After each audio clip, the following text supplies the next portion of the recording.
Alright, welcome back. So in this video I'm going to be showing you how to assign placements on your holding tank, right? So basically the holding tank is a place where after registration, after the cutoff on Wednesday, the people wait there for you to be able to come and assign them to where you want them to be. Okay, so I'm going to go straight to the point. So when you log into your back office, the first thing you have to do is to come to my business, then click on my downline. Can you see? You click on my downline. Once you click, it's going to open to your tree, and then you simply scroll down and you're going to see your tree. This is the structure of your tree. It's going to appear now. Here's it. Here's mine.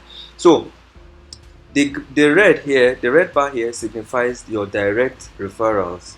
Then this empty box signifies a position that is available to add somebody. So in this case, then when you scroll down, you're also going to see the people waiting to be added. So once you click, you're going to be able to assign them to where you want them to be assigned.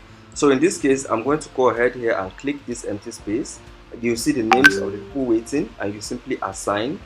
You just simply go ahead and assign. It's going to ask you, are you sure that you want to add a new user? Once you see that this is what you want, you go ahead and click on yes, and boom, automatically the person will be assigned. This is how you're able to assign people into your placing tank. You can see it's already been placed, and then the people, the number, the person you place will be removed from the holding tank, and then he's going to be here. So this is it. I hope you like this video. Go ahead and share. Feel free to subscribe to the channel, and I'll see you on my next video.